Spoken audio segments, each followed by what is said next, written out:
Kamala Harris reveals moment she noticed something was a little off with Joe Biden during his 2024 campaign. Former Vice President Kamala Harris recently shared details about her observations regarding then-President Joe Biden's 2024 re-election campaign, specifically focusing on the period leading up to his pivotal June 2024 debate against Donald Trump. The key revelation, a call from debate camp. Harris's main revelation came during an appearance on Stephen Bartlett's The Diary of a CEO podcast on October 30, 2025. She pinpointed a specific moment before the June 2024 debate when she first felt concerned, the moment Biden called her from his debate preparation camp. Harris's feeling, she recalled that she could tell something was a little off. Her interpretation, Harris concluded that her main concern was that Biden didn't want to debate. She elaborated, suggesting that a lack of desire to be in the competition would inevitably impact a candidate's performance. The infamous June 2024 debate. Harris's concerns were later amplified by the highly criticized performance during the debate itself. The performance, during the televised event, President Biden appeared to stumble over his words, spoke feebly, and was perceived as forgetful by many viewers and commentators.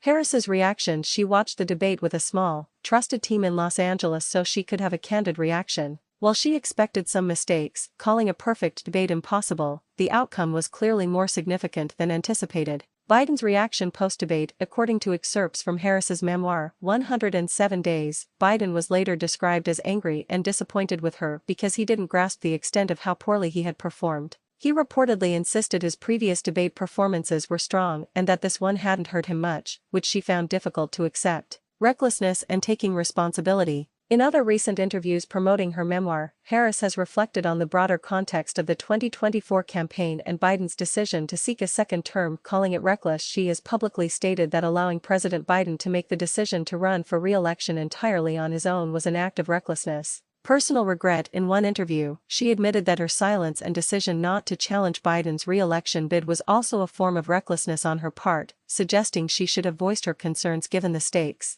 Beliefs on running. She has expressed the view that the decision to run for such a high office, especially for an incumbent, should not be left to an individual's ego, implying the party structure and close allies should have played a more forceful role. The campaign's end and Harris's future. The fallout from the debate became a catalyst for change within the Democratic Party. Biden's withdrawal. Following immense pressure from within his own party after the debate, President Biden announced his withdrawal from the race in July 2024. Harris's nomination. Harris was endorsed by Biden and subsequently secured the Democratic nomination for president. She went on to lose the general election to Donald Trump. Looking ahead, Harris is currently on a national tour promoting her memoir, which details her turbulent 107 days as the Democratic nominee. She has left the door open for a future presidential run, stating in interviews, "I am not done." The collective statements and memoir content paint a picture of internal concern and retrospective regret within the Democratic leadership regarding the handling of President Biden's campaign and fitness for a second term, ultimately focusing on the high-stakes moment of the June 2024 debate as the point of no return.